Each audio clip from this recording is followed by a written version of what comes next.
Hi everyone, you're watching the Virtual Amicus and I am Jay Lodha. So today's topic for discussion is indeed very special because we'll be discussing the National Faceless Assessment Center, which was introduced by the Central Board of Direct Taxes under subsection 3 of section 144B of the Income Tax Act.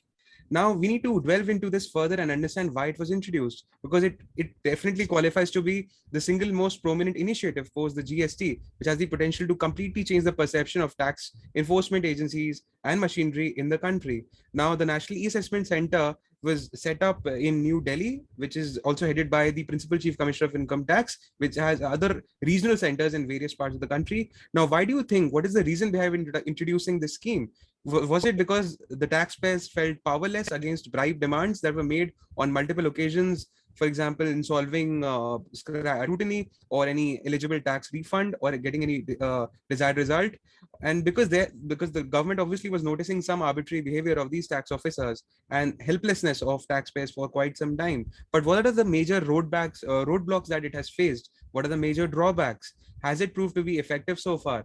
So joining us today on the virtual amicus is someone who needs absolutely no introduction. He's a distinguished lawyer by profession and a qualified chartered accountant. And very recently, he was conferred the honor of senior advocate designation by Honorable Rajasthan High Court. So today we are joined by Sri Sanjay Jhanwar sir, who is also the founder and was the managing partner of Chair Amrit Legal LLP with an experience spanning 30 years in the field of commercial and business laws. Just to give you all a brief introduction, he was also a senior partner at Karani and Company, leading chartered accountant firm back in 2002. He's Master of Laws from the globally renowned Columbia University, New York, in global business laws. He's also done a course on international commercial arbitration from ICADR Nalsar, Hyderabad, successfully litigated on domestic and international taxation, commercial laws, transfer pricing before tax tribunals, High Court, Supreme Court, several landmark judgments to his name. Also dealt with foreign investment, M&A, banking, securitization, competition law, real estate, and has advised various family businesses, corporate clients. His experience also ranges in domestic and international arbitration, as well as several commercial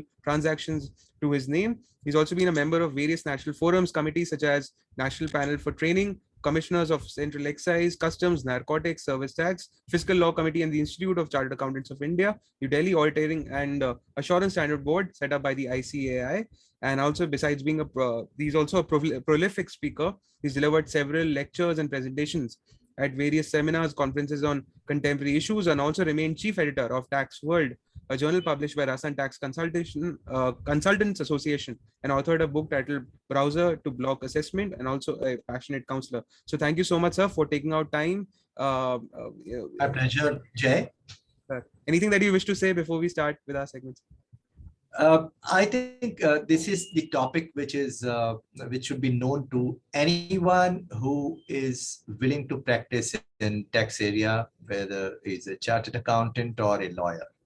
And not only that, now this is the topic which should be known to general public as well, because as we'll see today, why it is important for everyone, because now it's not that you'll be getting notices, you'll be getting alert by chartered accountant's office or by tax consultant's office or by lawyer's office.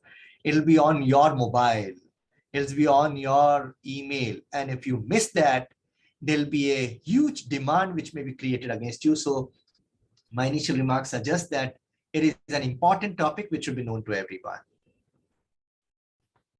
Sir, thank you so much, sir. And we can start with our segment, sir.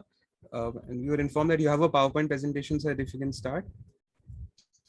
Yeah, I'll just start. I share my PowerPoint presentation.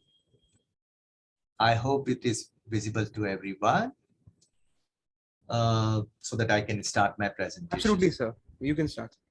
Yeah. So one thing which I would like to mention before I start my slides, that I visited the United States on several occasions and also advised some of the clients in United States. And long back, before about 15 years, when I asked someone there that where is your income tax department, they say, we really don't know where is the income tax department of the city. I said that in India, in every city, the income tax department is at the most prominent place of the city. Like in Jaipur, we have at Statue Circle. In Delhi, we have at ITO. In Bombay, we have the ITO is very well known. So entire area is known by the income tax building itself.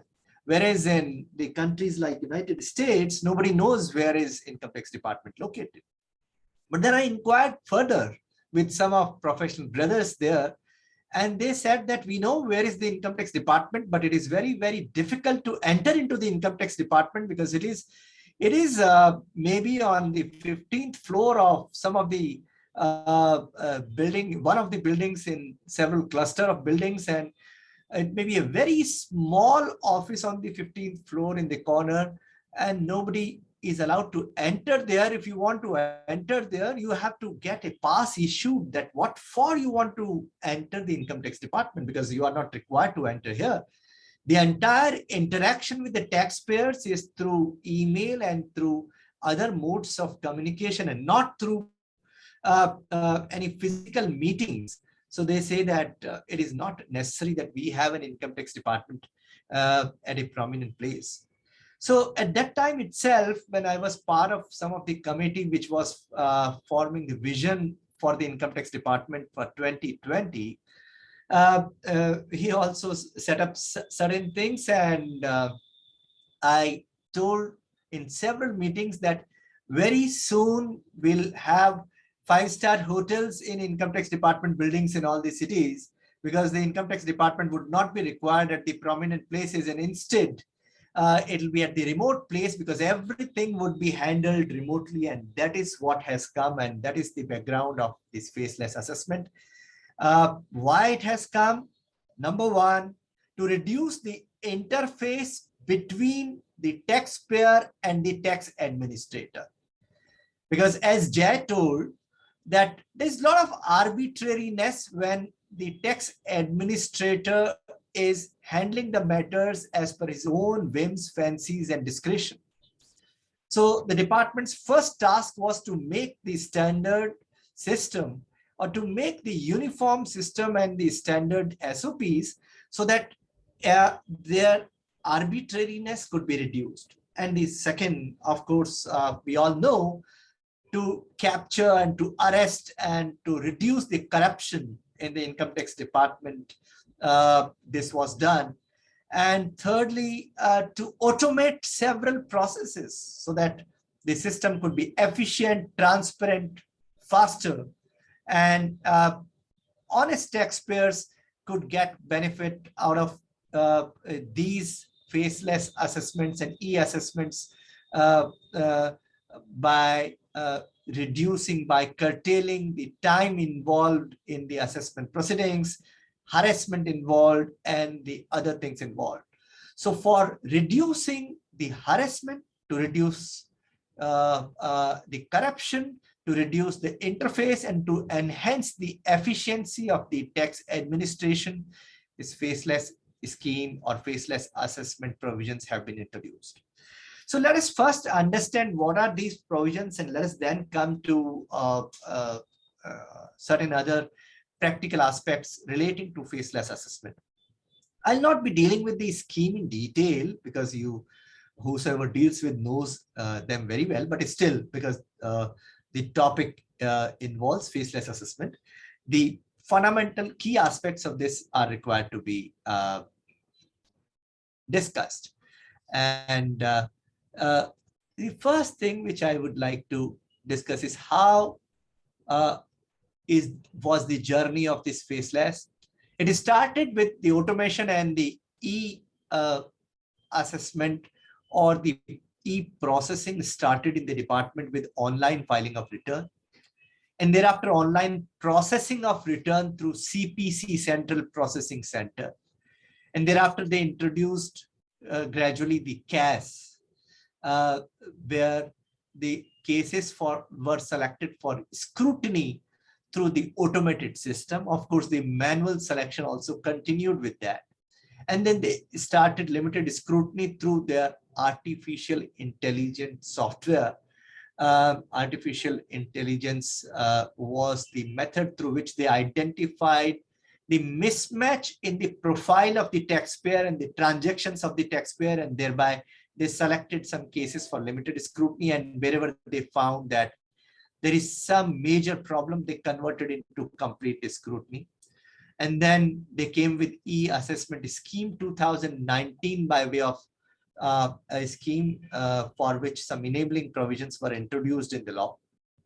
And then recently, the entire scheme has been captured in 21 into Section 144B in the faceless assessment provisions themselves, and faceless appeals have also come in the statutory provisions. So, friends, apart from faceless appeals and assessment, now faceless penalty provisions have come. Although they have not started yet, faceless ITAT appeals, those enabling provisions have also come, although not started as yet. And now the reassessments would also be faceless. There'll be many things which will be faceless and completely faceless. Their target is to achieve complete faceless assessment and everything in next 2 to 3 years. So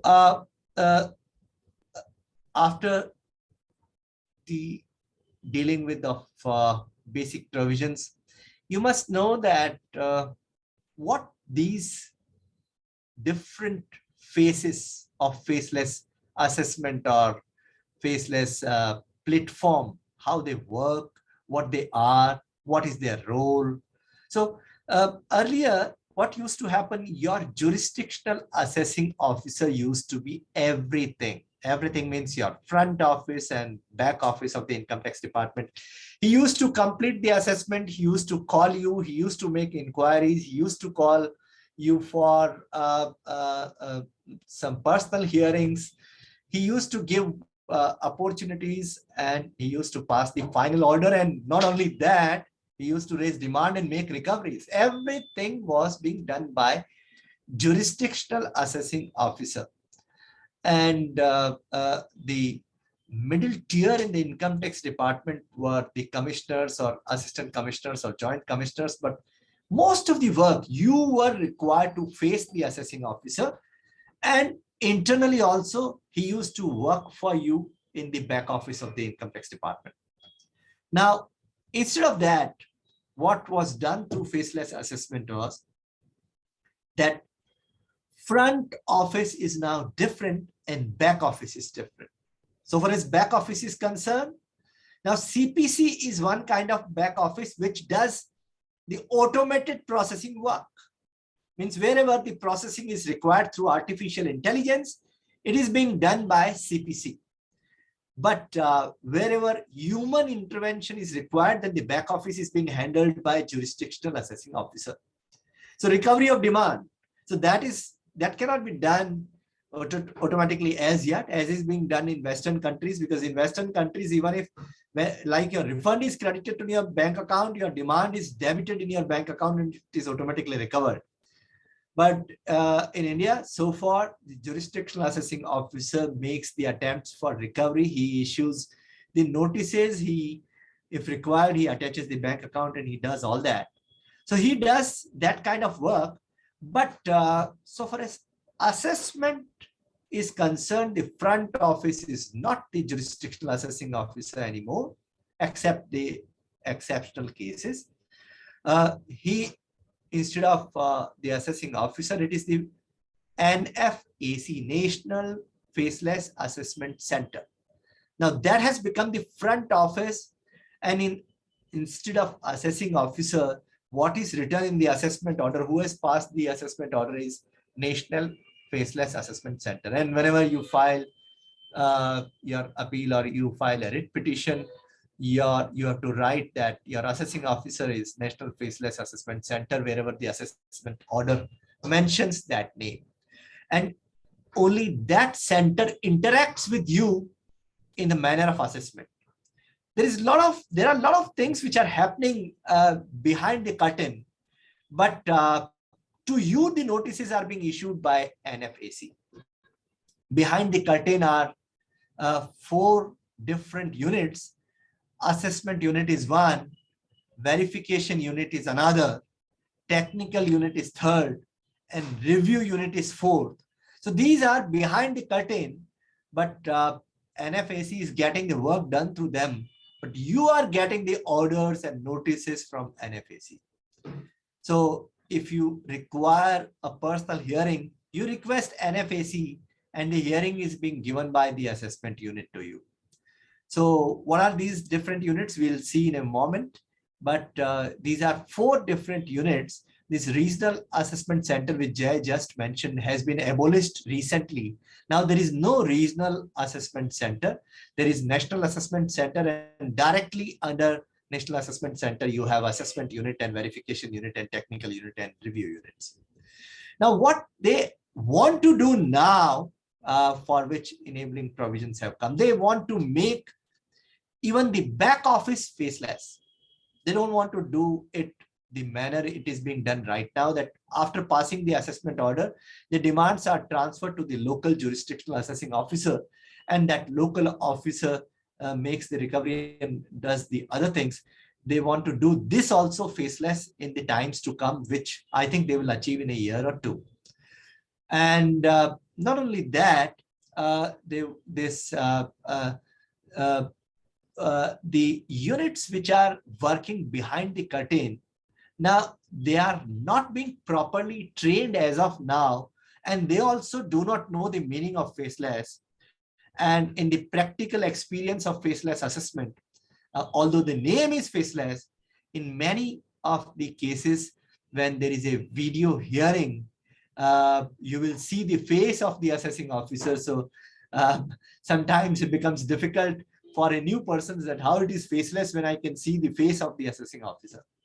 So because right now, in absence of proper training, what's happening is some of the assessing officers are showing up their faces, although their name is not reflected, but their face is being seen on the screen. Although it is not identified who is he and from which city he is and from which city he is making the assessment and what is his name, that's not shown, but his face is being seen. But in many of the other cases, the assessing officers are keeping their videos off. So you can just hear their voice. So it is faceless in that manner. But in some third kind of cases, the assessing officers are masking up their faces. So while you can see that who is the assessing officer, you do not know whether he is masking up because of the COVID or he is masking up because it is faceless assessment, but you just see their faces with mask. So in times to come, you will not see their faces, but right now it is in 3 different manners depending upon the person concerned, whether he wants to show up his face or not. But for sure, unless you know that person, by the way, from the acquaintances before, you do not know the name of that person who is passing your order. So this is about what they do and how they work. And as I mentioned to you, behind the curtain, behind National eAssessment Center, you have 4 different units: assessment unit, verification unit, technical unit, and review unit. And what they do, what they function, we must know. And this is what they do. The different units have different roles to do. So wherever normally when the notices are being issued, they are being drafted by the assessment unit, and assessment orders are also being drafted, and they examine your replies, and all these things are being done by the assessment unit. But wherever the verification is required, maybe of the books, maybe a statement is required to be recorded, and maybe a cross-examination is required to be done. Now that is being done by the verification unit, and the assessment unit and verification unit may be located in the same city or different city. You are not concerned with that. You are concerned with the National Faceless eAssessment Center, and wherever a verification is required, that NFAC would appoint an assessment unit and a verification unit, maybe in the same city, maybe in the different city, to carry out the verification. And wherever evaluation is required to be done, or maybe judicial view is required to be examined, or maybe some other technical assistance like transfer pricing is required to be done, Then technical unit is the unit which is being appointed by NFAC to do that work and to assist the assessment unit in carrying out the assessment. And then you have the review unit, and the role of review unit comes when the National eAssessment Center feels that the draft assessment order of assessment unit or the additions proposed by assessment unit are not clear, fair, or are not correct. Then it can transfer the matter to the review unit to examine the draft order or to examine the proposed additions, so that the review unit can give the suggestions whether they are correct or they are required to be modified or changed, and review unit then can guide the assessment unit to make necessary changes or can accept that as it is. So these are different roles. And now what is not there right now in the e-assessment, that also we must know, that wherever there is central charge, means income tax surge cases, normally income tax raid cases or surge cases are being assessed by central charge of income tax. That is not being done by faceless assessment scheme or faceless assessment platform of the department. That is being done by the physical officers, that is being done locally, because a lot of document verification and valuable verification and other things are required to be done. So that's not being taken up by faceless. Similarly, wherever there is international charge or you have the involvement of international transactions, there also you don't have faceless assessments. You have normal physical assessment. So these two are right now excluded from the faceless assessment scope of faceless assessment. Now, moving further, now when we talk about faceless, we must know how the services are being affected by the faceless assessment unit of the notices and of the orders. The law and the scheme says that this service has to be in one of the three methods, and those three methods are in placing a copy in the assessee's registered account in the portal. So they have income tax portal. In income tax portal, you have every taxpayer's account. In taxpayer's account, they post that notice which is required to be sent. Earlier it was sent physically. Now whatever notice is required to be sent, they post it or they place it in the assessee's account of the at the portal. And the second thing which they are required to do is sending a copy to the registered email address of the assessee or the authorized representative of the assessee, any of them. And the third thing is, which is not being done right now, they are soon going to launch a mobile app of the income tax department.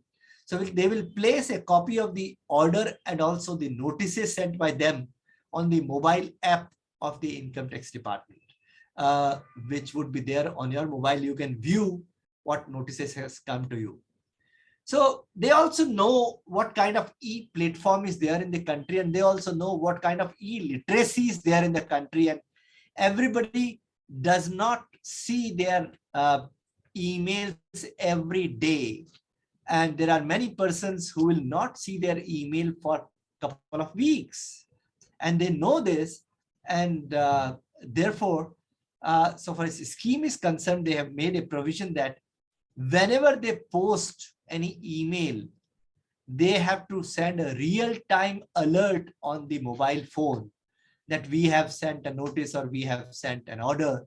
So every notice which is being posted in the portal has to be followed by a real-time alert on the mobile and email of the assessee, so that he can know that something has come today. Because mobile everyone has, department also knows that email may not be frequently used, but mobile phones and SMS are frequently used, and those alerts are being seen by everyone because it is being used for banking transactions, for all verifications, for OTPs, for everything.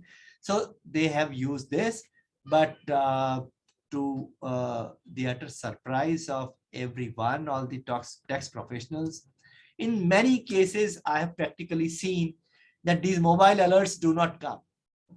So even the departmental system, they is not fully equipped with handling of e-assessments and faceless assessments right now.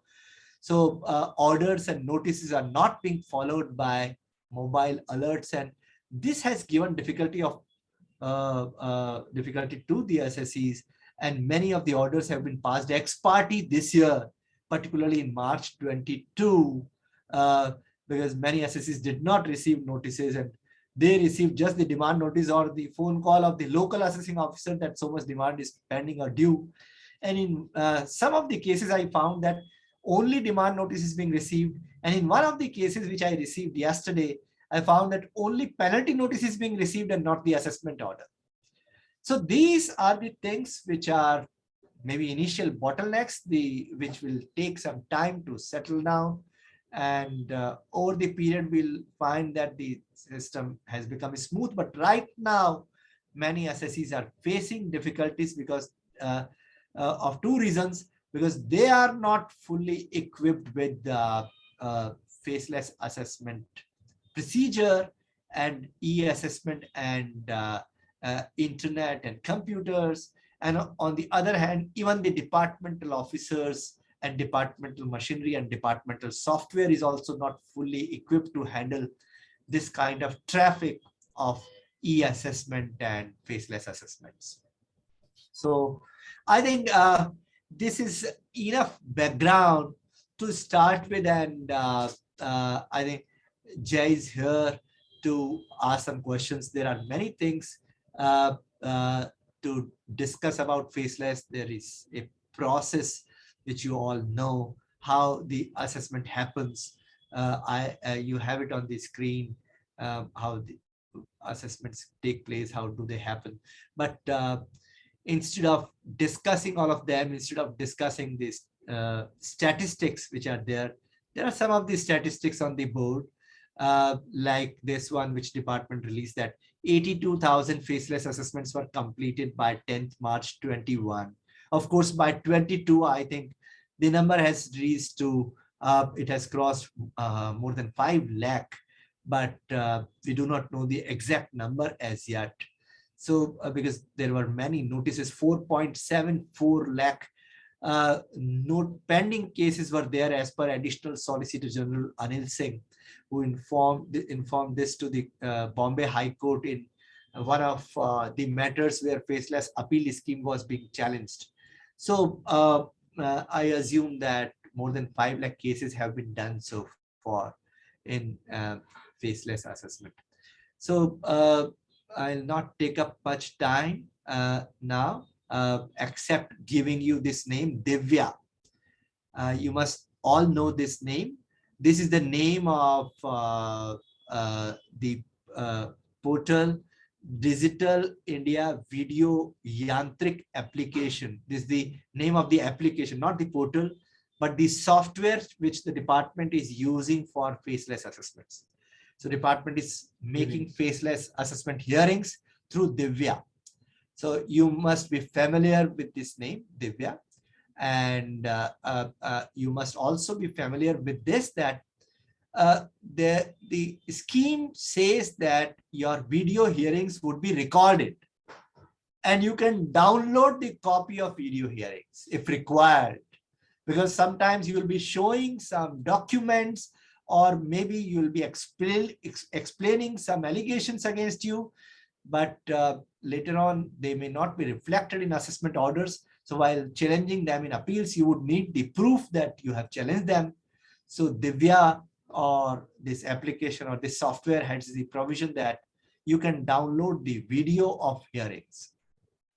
And you must also know that there are certain difficulties faced by the departments. Department is not able to handle them, and departments on several occasions have issued the orders and circulars and notifications. One of them has been issued very recently in the month of March, on 17th of March, because the department could not complete some of the assessment through faceless. So what it did, that in certain charges, whatever cases were pending on 15th March, it transferred back to the local officers to do them physically, to complete them physically. So local officers were given just 15 days time to take up the assessment where they were left by the faceless system, and then complete them in 15 days time. So they could not provide proper hearings to the assessees, and they could not do justice with the assessees of completing the assessment in a fair manner by giving fair opportunity to the assessees in that 15 days time, because first they had to digest and understand, and then they had to provide the opportunity, and then they had to complete the order and then serve the order by 31st March. So these type of hiccups are there right now, but I'm hopeful that soon they'll be solved and resolved, and maybe in next 6 months time there'll be much improvement in the system. Like GST system has improved a lot. I cannot say that it is fault free. It has become completely fault free, but it has improved a lot since its beginning. So this would also improve in maybe 6 months time, or maybe in a year. So thank you, Jay, for giving this platform of sharing my views with the audience today. Thank you so much, sir, for your valuable insights. I'm sure this will immensely benefit all our viewers. Sir, I have 3 quick questions, sir. If you have the time, we can go ahead. Sure, sure. Sir, 3 quick questions.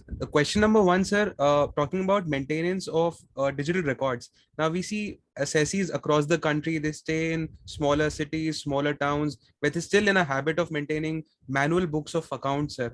So do you think that Central Board of Direct Taxation must have taken this aspect into consideration? Don't you think that will become problematic in years to come when, what is your opinion, sir? See, not only that the department is maintaining its own record digitally, it is expecting that in country, every taxpayer, everyone would be maintaining the record digitally and in the soft form. And therefore, what is being done these days, see, whenever the department has the information, what they do, they give that entire information which is available with the DAM to all the assessees, so that whosoever is not maintaining them can cross-verify their information with the information maintained by the department. So through AIS, it is called AIS. So department is maintaining AIS for all taxpayers, and department sends it across to the taxpayers before filing the return, that if you have not maintained properly, please verify it with reference to the AIS maintained by us, and you can cross-check and then file the return. Of course, in the times to come, it is expected from all the assessees, except the small taxpayers who are falling in presumptive taxation, and they are not required to maintain anything because they are falling in presumptive taxation. But whosoever has crossed that limit, we all know, Jay, that these days when payments are through Paytm, when banking is through net banking, when billing is through e-softwares, it is very easy. Not only easy, everyone is maintaining them in soft copy, and even if they are not maintaining, it can be tracked. It can be through creating an interface. It can be done through a digital manner. And I'm being told by someone who is closely connected to the banking industry that very soon we'll find that our bankers would be giving our balance sheet to us. You know what they'll do, because they'll be having everything. So if you give some important information like your billing information, and what they'll do, they'll link your bills and your payments, and they'll make your trial balance and balance sheet and key data. They will provide it to you, and it'll become very easy for everyone, even the persons staying in small towns and villages, to have their record in digital form. Very well, sir. And sir, question number 2, does this new provision allow or enable the assessee to opt for a personal hearing mode? Because every now and then, at the drop of a hat, we see assessment orders being challenged before constitutional courts on the ground of opportunity not given. So does this facility offer this? Yeah, the new scheme, the amended one, offers a personal hearing whenever it is being demanded. Earlier, in the original provisions, the personal hearing was at the mercy of the department. What they did, that if you demand personal hearing, they will assess whether to give or not. And therefore, it was at the mercy of the department, and that provision was being challenged. However, now in the modified provisions, whenever you demand, they have to give it. So personal hearing they have to give, but personal hearing would also mean personal hearing through faceless interface. Personal hearing does not mean that they will call you at the income tax department. Personal hearing would mean that it will be a video hearing, and video hearing would be provided to that person concerned. But one must know that because it is a system which is new, one must know how to seek personal hearing. So it's not through a letter. What they have done, if you want to seek personal hearing in the interface, they have introduced a tab for personal hearing. You have to press that tab. Once you press that tab, the information would go to the NFAC that you want personal hearing, and then that request would be transferred automatically by the machine, by the software, to the concerned person for personal hearing. Many persons do not know this. So what they do, they write letter for personal hearing. So instead of writing letter, you have to select the option in the software. You have to press the tab, and once you do that, you'll get the personal hearing. Very well, sir. And sir, lastly, talking about cyber security concerns, do you think that the board has to offer some robust mechanism to deal with cyber security issues, or is it something that to ponder upon, and there's still a long way to go?